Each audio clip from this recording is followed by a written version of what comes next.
안녕하세요. 부티크 호텔입니다. 오늘은 여러분께 특별한 저의 이야기를 해드릴까 합니다. 10분 안에 집중력 있게 보실 수 있게 긴 이야기를 짧게 요약해 볼게요. 저는 27의 소설가로 데뷔했습니다. 상금 2천만 원과 종이책을 출간하고 유명 출판사에서 기자 간담회도 열어주면서 화려하게 데뷔했죠. 신문에 제 사진과 책이 실리고 지하철과 버스에도 제 책 광고가 붙어 있었습니다. 그때만 해도 꽃길만 걸을 줄 알았어요. 이런 결과를 위해 10년 넘게 고생했다는 생각이 들었죠. 하지만 인생은 제 예상과는 다르게 흘러갔어요. 전업작가가 되어 쓰고 싶은 글만 실컷 쓰며 살려고 회사까지 간뒀는데 글은 안 써지고 수입이 0인 날들이 이어졌어요. 1년간 백수로 지내다 결국 다시 회사에 다니게 되었습니다. 하지만 회사를 다니며 글을 쓰는 것도 만만치 않았습니다. 이상하게 글이 잘 안 써졌어요. 회사 일은 회사 일대로 집중하지 못했고요. 그때가 제가 30살이었는데 월급 114만 원을 받으며 은행에서 안내 일을 했었습니다. 청춘은 흘러가는데 글은 안 써지고 월급은 쥐꼬리만 하고 결혼도 못하고 부모님 집에 얹혀 살고 있었습니다. 그리고 생각했어요. 내 인생은 왜 이렇게 힘들까? 그저 하고 싶은 일을 하며 돈을 벌고 싶은 것 뿐인데 그 일이 이렇게 힘든가? 희망이 안 보였어요. 그런 저를 더욱 힘들게 했던 건 주변 사람들이었어요. 제 또래의 은행 여직원들은 저보다 훨씬 많은 연봉을 받으며 제게 업무를 지시했어요. 제 친한 친구도 대기업으로 스카웃되어 비싼 아파트에 살고 좋은 차를 타며 멋진 결혼식을 올렸어요. 예쁜 딸도 낳았죠. 전 제가 좋아하는 일에 매달리느라 인생이 너무 뒤처진 느낌이 들었어요. 회사에서 쫓겨났을 땐 1년간 백수로 지내며 자살 충동에 시달리기도 했습니다. 소설 콜센터에는 이런 사람들이 나옵니다. 정말 원하는 꿈은 따로 있지만 시간을 벌기 위해 콜센터에서 일하며 힘든 시간을 견디는 사람들이요. 그 책에서 가장 인상 깊었던 부분은 주인공이 연등을 비며 소원을 비는 장면이었어요. 제발 꿈을 포기하게 해주세요. 라면서요. 도저히 꿈이 포기가 안 되었던 전 그 소설을 읽으며 오열을 했습니다. 꿈을 포기한 저는 살아있어도 살아있는 게 아니었죠. 그런데 32살이 되었을 때 제 인생에 변화가 찾아왔습니다. 어떤 힘든 사건을 계기로 자살까지 생각하게 되었는데 그때 어떤 목소리가 들려왔어요. 구체적인 이야기는 제 전자책에 써놓았지만 지금은 이렇게만 짧게 요약할게요. 어떤 목소리. 처음에는 제 내면의 목소리인 줄 알았어요. 하지만 내면의 목소리는 아니었습니다. 목소리가 어떤 지시를 내리는데 그 지시가 제가 원치 않는 내용들이 대부분이었거든요. 예를 들면 저를 괴롭히는 상사가 있었어요. 저는 회사의 높은 분께 얘기해서 상사가 저를 괴롭히지 못하도록 조치를 취하고 싶었어요. 그런데 그 목소리는 그러지 말고 그냥 기다리라는 거예요. 제가 너무 화가 나서 액션을 취하고 싶을 때마다 그 목소리가 들려왔어요. 귀에서 들리는 음성이 아니라 마음속에서 울려 퍼지는 목소리였어요. 이런저런 힘든 일들로 회사를 그만두고 싶을 때마다 그 목소리는 말했어요.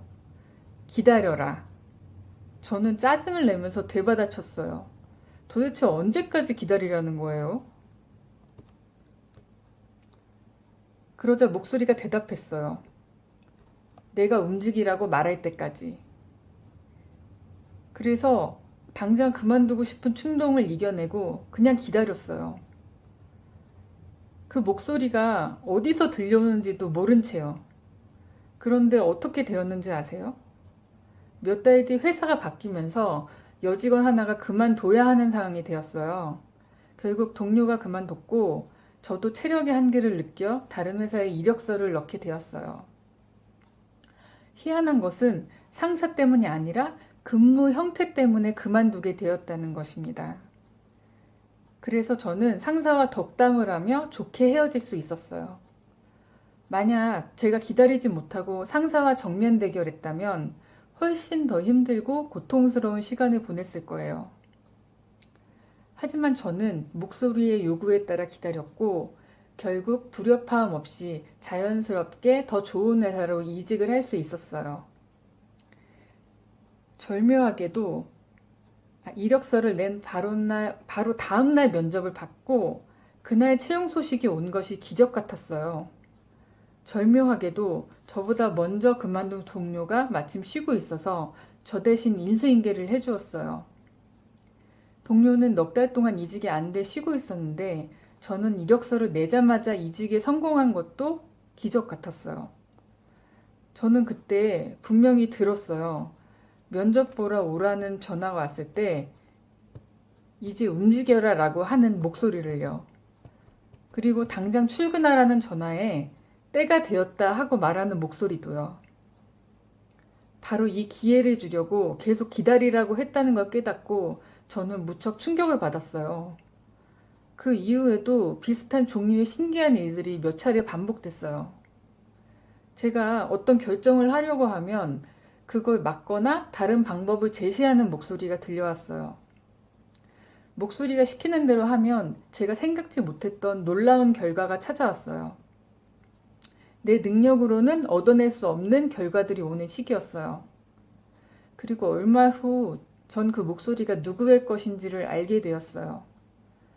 하나님 목소리였어요. 그 뒤부터 저는 하나님과 소통하는 사람이 되었어요. 물론 기독교를 믿지 않는 분들은 이 이야기에 당혹감을 느끼실 수도 있어요. 하지만 저 역시 믿지 않는 사람이었어요. 그래서 무척 당황했었고 한동안 그 목소리를 거부했었죠. 그런데 목소리가 시키는 대로 하지 않으면 몸이 아팠어요. 거부할 수가 없는 상황이었어요. 그래서 그냥 받아들였어요. 저항하면 할수록 저만 힘들다는 걸 결국은 깨닫게 되었으니까요. 그런데 그 뒤부터 정말 엄청난 일들이 벌어졌어요. 저는 원래 하고 싶은 걸 하기 위해서 나머지를 포기하는 사람이었거든요. 작가로 살기 위해 회사를 뛰쳐나오게 밥 먹듯이 했었던 사람이에요. 그런데 목소리가 들리기 시작한 뒤로 그분이 시키시는 일을 하는 인생을 살게 되었어요. 제 자유의지대로 행동할 수 없다는 게 어떨 때는 무척 불편하고 힘들었죠. A를 선택하고 싶은데 그분은 B를 선택하래요. B는 제 눈에는 비합리적이고 비도덕적으로 보이는데도요. 그래서 제 마음대로 A를 선택해요. 그럼 꼭 제 선택이 잘못되었다는 걸 깨닫는 순간이 오더라고요. B를 선택하는 게 저한테 이득이었던 거죠. 그런 사건들을 되풀이해서 경험하면서 저는 그냥 목소리에 맡겨버리자 생각하게 되었어요. 어차피 제 선택에 자신이 없었으니까요. 그런데 그때부터 놀라운 일들이 벌어졌어요. 목소리가 시키는 대로 하니까 수입이 6배나 늘고 2평 원룸에서 35평에서 살게 됐고요. 일하지 않아도 수익이 나는 임대사업자가 되었습니다. 월 소득이 114만 원에서 600만 원 중반까지 상승했어요. 1년 이상 버티지 못했던 직장 생활도 벌써 10년째 하고 있어요. 잘 나가던 친구도 더 이상은 부럽지 않아요. 아니, 세상에 그 누구도 부럽지 않아요. 뭐가 제 인생을 이렇게 바꿔놓았을까요? 저도 그 원리를 정확히는 알지 못해요. 하지만 지난 7년간의 경험을 통해 배운 것은 제가 하고 싶은 일이 아니라 목소리가 시키는 일, 즉 해야 하는 일들을 하면 인생이 기적으로 바뀐다는 거예요.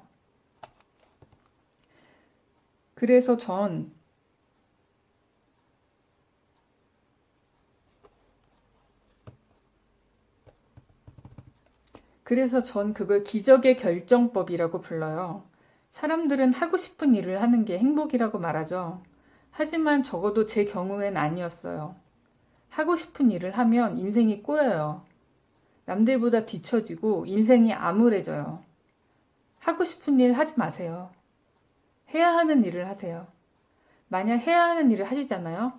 그러면 하고 싶은 일도 자동으로 이루어져 있을 거예요.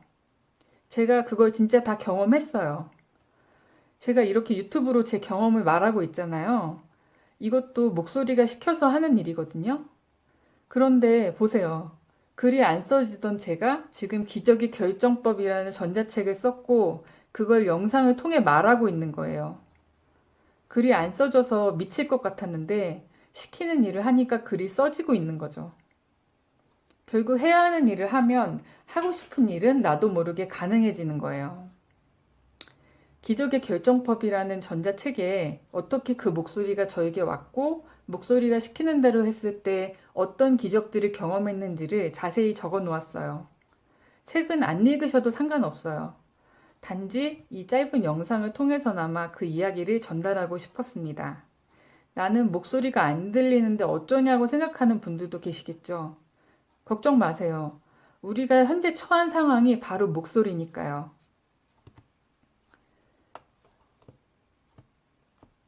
저도 가끔 질문을 던져도 목소리가 안 들릴 때가 있어요. 그럴 땐 내가 처한 상황이 바로 목소리라고 생각해요. 그 상황이 내게 요구하고 있는 게 바로 목소리고 내가 해야 하는 일인 거예요. 하고 싶은 일보다 해야 하는 일을 하세요. 뉴스에 신변보호 여성 살인사건 나오잖아요. 여자가 신변보호 요청했으면 더 이상 접근하면 안 된다고 상황이 말하는 거예요. 근데 자기가 하고 싶은 대로 가서 여자를 죽였죠. 그래서 인생이 완전히 망가졌죠. 그런 거예요. 하고 싶은 대로 하면 인생 망쳐요. 그런데도 계속 반복하면 점점 사망의 길로 가는 거고요. 해야 하는 일을 하세요. 그럼 하고 싶은 일도 자동으로 이루어져 있을 거예요. 더 구체적으로 알고 싶은 분들은 영상 밑에 제 전자책 링크 걸어 놓을게요. 다시 한번 말씀드리지만 인생을 기적으로 바꾸는 결정들은 따로 있습니다. 내성적인 건물주라는 유튜버 분도 의사결정이 인생을 바꾸고 기적을 가져온다는 걸 영상에서 강조하시더라고요. 그분도 그 원리를 알고 있는 분이구나 생각했어요. 지금 인생이 마음에 안 들고 주변에 비해 나만 뒤처져 있는 것 같다 느끼신다면 제 전자책을 한번 읽어보세요. 모두는 아니더라도 그 책을 읽은 누군가는 어느 날 제게 말할 거라고 확신해요. 제 인생에 정말로 기적이 일어났습니다. 라고요. 이와 관련해 또 도움이 될 만한 내용이 떠오르면 영상 올릴게요. 봐주셔서 감사합니다.